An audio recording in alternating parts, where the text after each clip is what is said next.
ఈరోజు మనం డిస్కస్ చేయబోయే అంశము భారతదేశంలో వ్యవసాయ రంగంలో ఉత్పాదకతను ఏ విధంగా పెంచవచ్చు. భారతదేశంలో వ్యవసాయ రంగంలో ఉత్పాదకతను పెంచేందుకు చర్యలు ఏంటి అనే విషయాన్ని మనం ఈరోజు డిస్కస్ చేయబోతున్నాం. భారతదేశంలో వ్యవసాయ రంగంలో ఉత్పాదకతను పెంచేందుకు చర్యలు. అసలు ఉత్పాదకత అంటే ఏంటి? మనం ఆల్రెడీ లాస్ట్ క్లాస్లో భారతదేశంలో అల్ప ఉత్పాదకత కారణాలు అనే విషయాన్ని మనం డిస్కస్ చేసాము.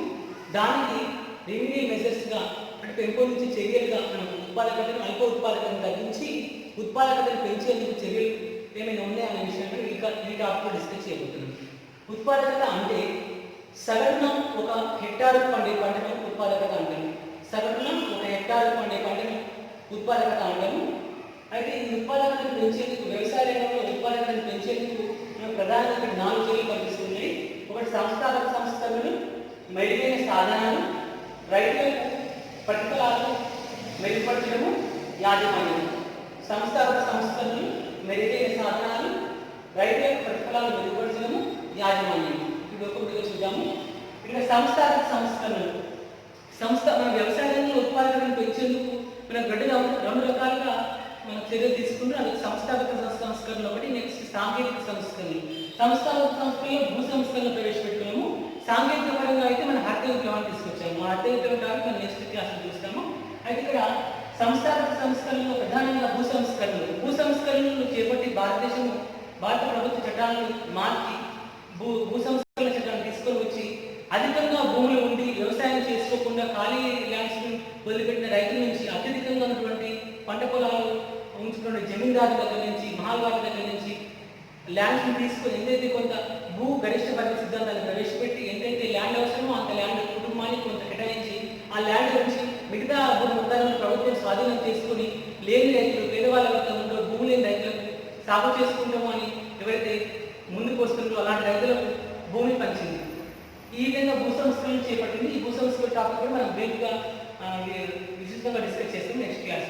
అయితే ఇలా భూ సంస్కరణలు చేపట్టి రైతులకు భూమి కల్పించడం ద్వారా తక్కువ మొత్తం ఉన్న రైతులకు అధిక మొత్తంలో భూమి లభిస్తుంది. దానివల్ల భారీ ఎత్తున టెక్నాలజీని ఉపయోగించి మెరుగైన సాధనాలు వాడి ఉత్పాదకత సాధించే అవసరం ఉంటుంది.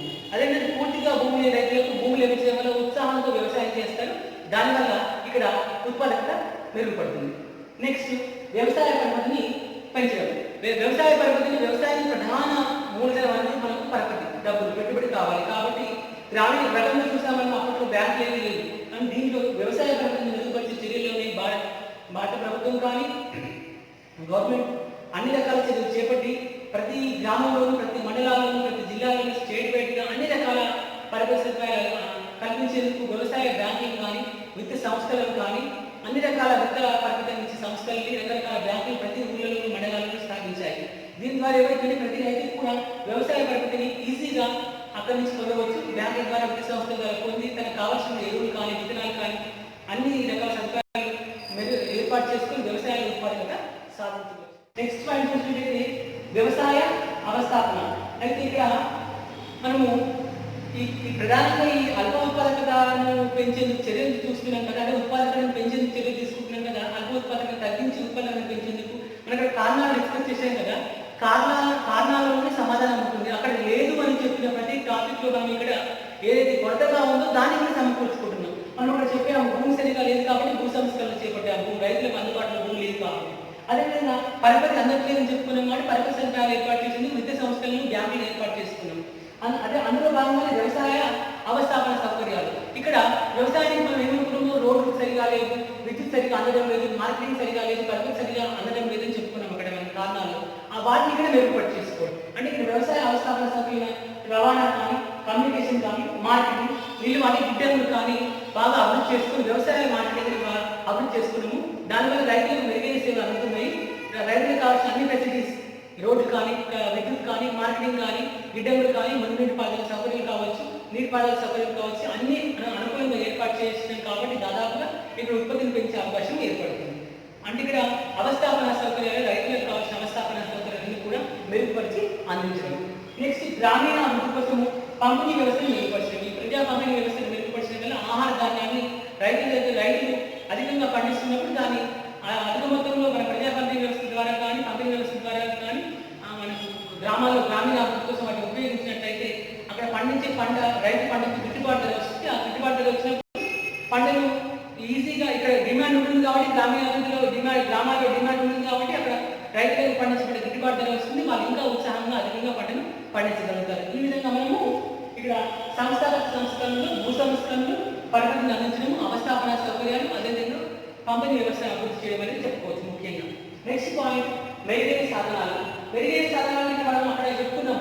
ఇక్కడ అల్ప ఉత్పాదక గల కారణాలలో సరైన విత్తనాలు వాడటం లేదు, సరైన ఎరువులు వాడడం లేదు, ఫెర్టిలైజర్స్ పురుగుల మందులు వాడటం లేదు, నీటిపారుదల సౌకర్యాలు సరిగా లేవని చెప్పుకున్నాం కదా. దాన్ని ఇక్కడ మనం రివర్స్ రాయడం అంటే ఇక్కడ ఏంటి, ప్రభుత్వం ఆ సమస్యను తొలగించేందుకు కాను అల్ప ఉత్పాదకతను అనే ప్రాబ్లంను మనం గట్టెక్కేందుకు కాను ఉత్పాదక చర్యలు ప్రవేశపెట్టింది. దానిలో భాగంగా మెరుగైన సాధనాల్లో మెరుగైన విత్తనాలు, హైబ్రిడ్ విత్తనాలు, అదేవిధంగా ఎరువులు, స్థూల పంటల విస్తీర్ణము, పంటల సాంద్రతను పెంచడానికి నీటిపారుదల సౌకర్యాలు కల్పించింది. అంటే ఇక్కడ మంచి మెరుగైన విత్తనాలు వేసింది. అప్పుడు సంవత్సరానికి ఒక పంట మాత్రమే పండేది, ఇప్పుడు 2 పంటలు పడుతుంది. కొన్ని విత్తనాల రకాన్ని బట్టి 3 పంటలు కూడా పండించగలుగుతున్నాం. ఇలా రైతులు సంవత్సరం పొడుగుతూ అప్పుడు ఒక కాలం పనిచేస్తే మరొక కాలం పనిగా పోయేది. కానీ ఇప్పుడు 3 కాలాల్లో అంటే వేసవి కాలము, మనం అనుకునే ఖరీఫ్ రబీ చెప్తాం కదా, వీటిలో అన్ని 3 కాలాల్లో ఖరీఫ్ రబీ చేయాలి. 3 కాలాల్లో కూడా రైతులు ఏదో ఒక పని చేసుకుంటూ వ్యవసాయంలో పంట మార్పిడి చేసుకుంటూ వ్యవసాయం చేసుకోగలుగుతున్నారు,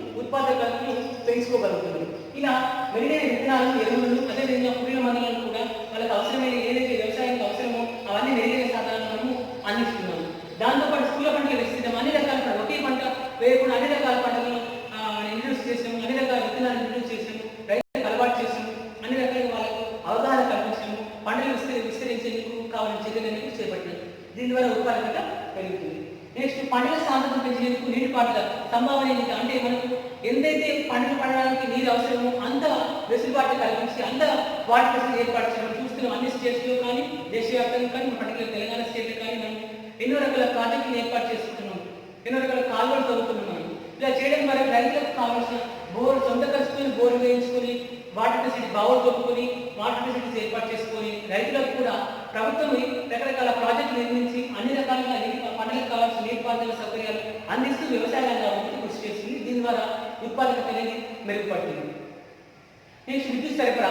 గతంలో మనకు 1 లేదా 2 గంటలు లేదా 5 గంటలు డేలో మ్యాక్సిమంగా 5 గంటలు హాఫ్ డే మాత్రం ఉండేది. అది మార్నింగ్ కావచ్చు, ఆఫ్టర్నూన్ కావచ్చు. రైతులకు ఎప్పుడు కరెంట్ పోతూ వస్తూ ఉండేది, ఎన్నో రకాల ఇబ్బందులు పడేవాళ్ళు. ఇప్పుడు 24 hours కరెంట్ అనేది రైతులకు తప్పనిసరిగా రైతులకు బాగా ఆర్థిక వ్యవస్థకు రైతే వెన్నెముక, వ్యవసాయదారులే వెన్నెముక అని చెప్పేసి పంట, ఎందుకంటే మనకి తిండిలే వ్యవసాయాల నుంచి మనకు ఫుడ్ వస్తుంది కాబట్టి ఆ ఫుడ్ గ్రెయిన్స్ డెవలప్ చేసుకోవాలంటే రైతును డెవలప్ చేయాలి, పంటలను డెవలప్ చేయాలి. కాబట్టి దానికి అవసరమైన విద్యుత్ సరఫరా అంతరాయం లేకుండా విద్యుత్ సరఫరా 24 hours ఇచ్చే వెసులుబాటు మనం తీసుకున్నాం. కాబట్టి ఇక్కడ పంటలు కూడా విజయవంతంగా పండించగలుగుతూ ఉత్పాదకత వస్తుంది.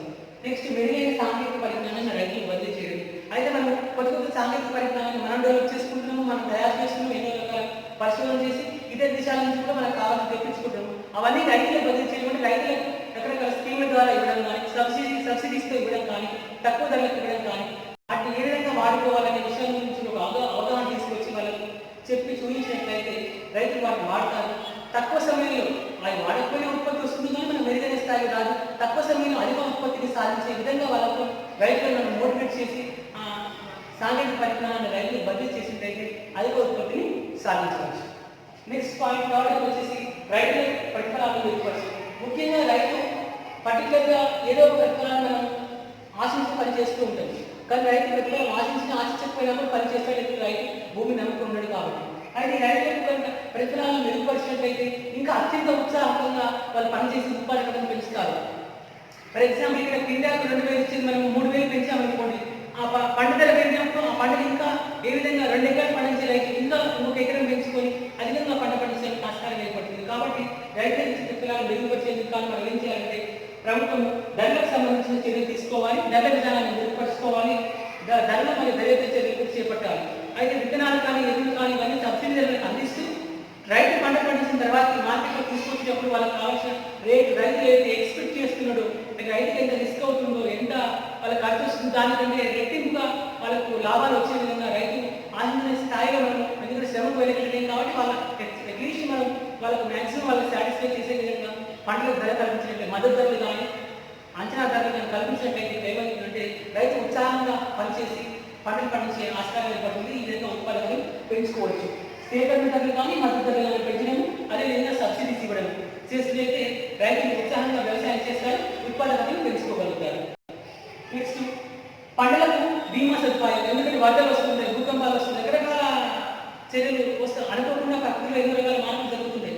జరిగిన పంట నష్టం ఏర్పడినప్పుడు ఆ పంట బీమాను కనుక రైతు కల్పించినట్లయితే ఎంతో నిబ్బరంగా ఎంతో ధైర్యంగా రైతు సాగు చేస్తాడు. ఒకవేళ మధ్యలో పంట నష్టం ఏదైనా కానీ పంట నష్టం వచ్చినప్పుడు ఇబ్బంది పడదు, ఎందుకంటే సపోర్ట్గా గవర్నమెంట్ ఉంది, పంట బీమా ఫెసిలిటీ ఉంది కాబట్టి మనం నష్టపోయిన ఒక ధైర్యం అనేది రైతులకు ఉంటుంది. రైతు ఆత్మహత్యలు కానీ ఇతర రకరకాల ఇబ్బందుల నుంచి రైతులు బయటపడడం జరుగుతుంది. నెక్స్ట్ ఆర్థిక కార్యకలాపాలు విస్తరించి వ్యవసాయ రంగంపై మనం చెప్పుకున్న ప్రధానంగా జనాభా ఒత్తిడి జరుగుతుంది. అక్కడ మనం 349 మిలియన్ల జనాభా అనేది దాదాపు 263 మిలియన్ల జనాభా వ్యవసాయ రంగం పైన ఆధారపడుతుంది. కాబట్టి వీరిని ఆర్థిక కార్యకలాపాలు మెరుగుపరిచి ఈ వ్యవసాయ రంగం పైన ఆధారపడే జనాభాని పారిశ్రామిక సేవా రంగాలకు విస్తరింపజేసినట్లయితే, పారిశ్రామిక సేవా రంగాలు వారి ఉపాధి పొందే విధంగా చేసినట్లయితే భూమిపైన జనాభా ఒత్తిడి తగ్గుతుంది. తగ్గడం వల్ల ఎంతవరకైతే అవసరమో అంతే రైతులు వ్యవసాయం చేస్తారు, అప్పుడు ఉత్పాదకత అనేది మెరుగుపడి మనకి ఎక్కువగా కనిపిస్తుంది.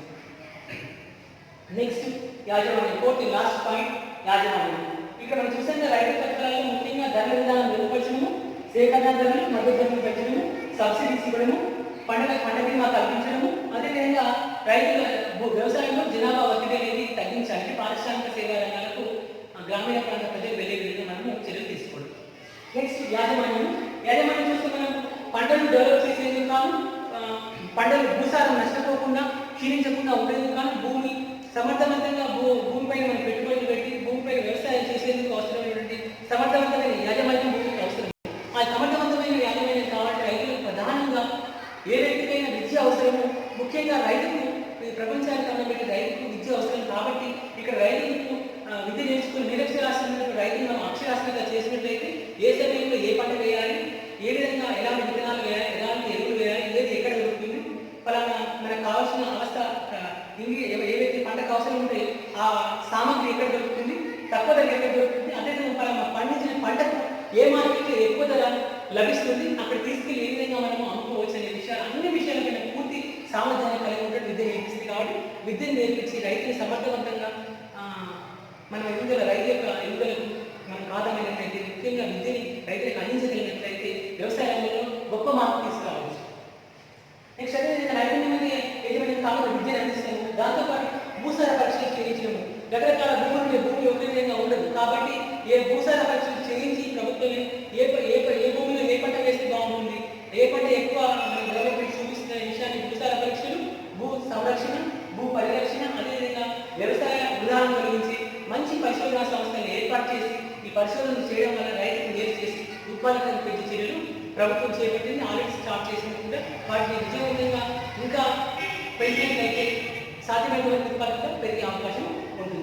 అదేవిధంగా ప్రాంతాల వారిగా వ్యవసాయ వాతావరణ ప్రణాళిక ఏర్పాటు చేయడం, మనకి ఏ టైంలో ఎలా ఉంటుంది అనే విషయం, వర్షం కావచ్చు, ఇతర వాతావరణం మనకి ఏ విషయం కూడా ప్రాంతాల వారిగా వ్యవసాయ వాతావరణ ప్రణాళిక ఏర్పాటు చేసినట్లయితే వ్యవసాయానికి సంబంధించిన పూర్తి సమాచారం అందులో ఉంటుంది. కాబట్టి రైతు ఎప్పుడు ఏం చేయాలని ఆలోచన వస్తుంది, దాని ద్వారా ఉత్పాదకతను పెంచుకోవచ్చు. ఈ విధంగా మనము అల్ప ఉత్పాదకత నుంచి బయటపడి ఉత్పాదకతను పెంచుకునేందుకు ప్రధానంగా సంస్థాగత సంస్కరణలు, మెరుగైన సాధనాలు, రైతుల ప్రతిఫలాలు మెరుగుపరచడం, యాజమాన్యం, ఈ 4 చర్యలు చేపట్టడం ద్వారా భారతదేశంలో వ్యవసాయ